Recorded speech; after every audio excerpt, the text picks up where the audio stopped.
आमे चाहूनी जे आमर पुराना मास्टर एठी आसु आमे चाहूचे आमर नवा हेडमास्टर दरकार एटा बंद हेबार कारण होची जे आमर जो नवा सर जॉइन हैला से एपर्यंत स्कूल रे जॉइन आसिकी भी जॉइन हो पारा ना से पुराना जो मास्टर से एठू ट्रांसफर हो गला आउ थोड़े आसिकी से जॉइन करें चाहूनी जे आमर पुराना मास्टर एठी आसु आमे चाहूचे आमर नवा हेडमास्टर दरकार आम नवा मास्टर एठी आसिले आम स्कूल भी भल आमे भी चाहूची आम एसएमसी कमिटी भी चाहूचे आम गाँव लोक भी चाहूचे नवा हेडमास्टर एठी आसी जॉइनिंग हो आम लैट्रिन बाथरूम स्वीपर रखिला आमर लैट्रिन बाथरूम भल ना छपाचुतर ना आ पुओ झील मैंने बाहर जाऊँगी कहाँ घरे भी जाऊँगी ये नाइट पाई जो जगह होची राती सेटा भी राति जगह होनी अधा राति जगिकी छाड़ी दूसरी से आम चाहूँ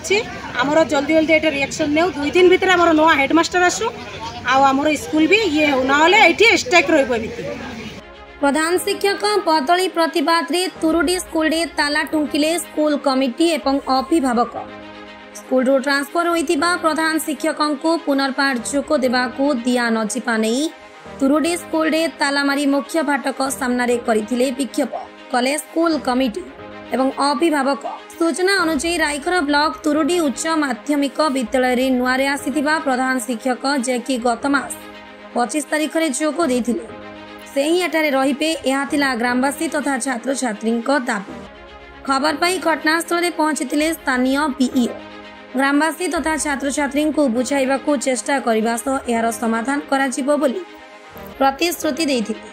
ग्रामवासी अभियोग थिला पूर्वरु थिबा प्रधान शिक्षक देवदास सतनामी सबुबले स्कूल को निशा सेवन करी आसुथिले स्कूल परिवेश ठीक रखुनथिले गत वर्ष पिलामानंकु ड्रेस देई नथिले एपरि अभियोग मान आनिबा सह वर्तमान नूतन भावे गत मास 25 तारिख रे जोग देइथिबा कृष्णपद मंडल ही एठारे रुहंतु और मात्र केईटा दिन रे एपरि पुणी थरे बदली तालिका बाहरी निज निज जगह को जीवाकू जिला शिक्षा अधिकारी चिठी कले बोली ग्रामवासी अभियोग करिसंती पर ब्लॉक शिक्षा अधिकारी पहुंची स्कूल कमिटी सह आलोचना करी सप्ताह भितर एही समस्यार समाधान कराजिबो एवं कृष्णप्रद मंडल को प्रधान शिक्षक रूपे नियुक्ति दियाजिबो बोली प्रतिश्रुति देवा परी विक्षोभरू ओहरिथिले अभिभावक छात्र छात्री एवं स्कूल कमिटी स्कूल को बंद कर देइचंती हमर जो पुराना हेडमास्टर थिला ताके ट्रांसफर हो जाइथिला तापरे हमर नुआ आउ गोटे हेडमास्टर जॉइनिंग हेतिला हम समस्त जानलु जे ना गोटे नुआ हेडमास्टर आइथिला ताले सेही पुराना हेडमास्टर कोर्ट केस करी कि कोड़े पैसा पत्र आउ थरे एठी आसिकी जॉइनिंग हैला आउ जो नुआ हेडमास्टर आस्थिला ताके उतरे सेठी करे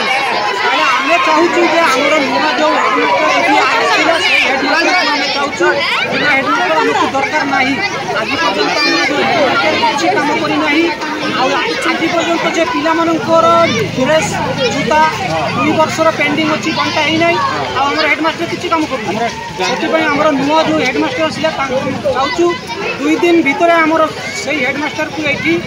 जॉइनिंग हेबाकू आमे अनुरोध करूछु प्रशासन को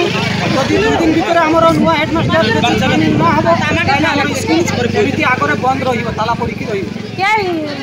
ग्रामवासी माने प्रचंड अभियोग कले जे वर्तमान प्रधान शिक्षक तांकर असंजत अवस्था मध्य से विद्यालय को आसुँच आर्थिक अनियमितता तो अच्छी किंतु सबुठ बड़ कथा जे आपन जो कथा कहले मद पीवाटा विरुद्ध में गोटे विराट अभियोग किंतु मुझे ऑफिशियली सर्टिफाई करि पारुनी किंतु एटा साधारणतः ग्राम लोकंकर आज अभियोगर मुख्य विषय यही जो मुख्य अभियोग गाँ लोक मैंने या पूर्व आम उच्च पदस्थ ऑफिसर मान को जन ताकू भित्ति करी आम डीओ सार वर्तमान हेडमास्टर को ट्रांसफर कर देथिले से ट्रांसफर किसी टेक्निकल डिफिकल्टी थिबा जोगु सेटा विथड्र होईची एवं आमे आशा करूछु जे एक सप्ताह भितर ए समस्यार समाधान हो जिवो। एटा गोटे बहुत दुखर कथा जे एते एक्सट्रीम इरेगुलारिटी हबो एते अनियमितता हबो जे जने प्रधान शिक्षक गोटे वर्ष पिलांकर पोशाक देई नांती आमे निश्चय याकू इनक्वारी करिवु एवं आज ही मुया विषय किछिटा देखि जिवि जे पोशाक पत्र केउ अवस्था रखिचंती निश्चय पोशाक दबा कथा जदि से देई नांती ताले आमे या विषय कर्म अनुष्ठान करिबा पई आम उच्चपदस्थ ऑफिसर मान को जणाइबु। नवरंगपुर जिला रायकर मामनी चक्रवर्ती रिपोर्ट साई सत्य न्यूज।